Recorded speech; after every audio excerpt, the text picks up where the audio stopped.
Now, this has to be God because it's definitely not science.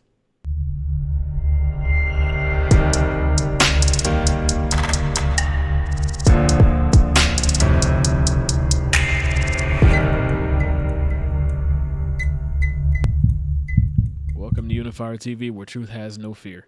This is an amazing story that comes out of Denver, Colorado, where a 4-year-old's heart stopped beating for 14 hours after he was diagnosed with strep A, which turned into something called sepsis. A miracle of modern medicine or a miracle from a higher power. No matter what you believe, the recovery of this Denver child, nothing short of amazing. That's right. At just 4 years old, his heart stopped beating for 14 hours, and then all of a sudden, it just restarted. And Cartier McDaniel was a typical 4-year-old, but in a matter of days, that big heart stopped beating. Destiny Anderson said her son woke up with a fever, and it progressed to chills, frequent urination, extreme thirst, and lethargic behavior. I had to carry him in because, like I said, he just wasn't moving, and his mouth was turning blue, eyes was sinking in. Nurses' heart stopped beating. We tried to revive it. There was fear that he might not survive this. Now, before we go any further, I just want to ask you, what would you do in that situation? What would you do if this happened to your child, or a friend of yours child, or anyone else that you know for that matter? What would you do in this situation? What would be your response? The father, his response is perfect. Anderson leaned on the support and faith of her partner. It's time to go talk to God, talk to the man upstairs. There was no doubt in Dominique McDaniel's mind that his son would survive because of his unrelenting trust in the Lord. And they prayed.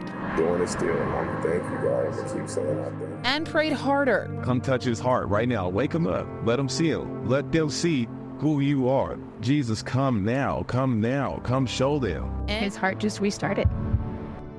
Cartier's heart was pumping again, something doctors have never seen before. Now, that is precisely what we are to do in hectic, tense situations.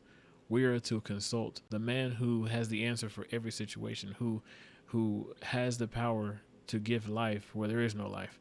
And this is a perfect response. Now, a lot of people want to say, oh, it's science. It happened because of this, happened because of that. No, this is all God. This is all God. Let's not take any credit away from the Lord and what he did, this miracle that he performed. And so let this story be an inspiration to you that no matter what it looks like, if it seems like it's the end, if someone tells you it's the end, it's not the end. It's not over until God says it's over. And this is the absolute perfect response and this is how you put forth your faith to say, you know what? This is not the final answer. I know that there's more to this. I know that God has a solution for this. I know that this is not how it's supposed to be. So before I react or act out of my flesh, I'm going to go talk to my source, the one I know that has a solution, and talk to my Father. And this is an amazing story. And I hope that everyone could grasp something from this in your personal life to know that it's not over. You still have a chance, and God is still in heaven, and a miracle and a blessing is already taking place. We just have to go and receive it, and we have to act in full faith, full blind faith, regardless of what it looks like. So God bless you. I'll see you on the next one.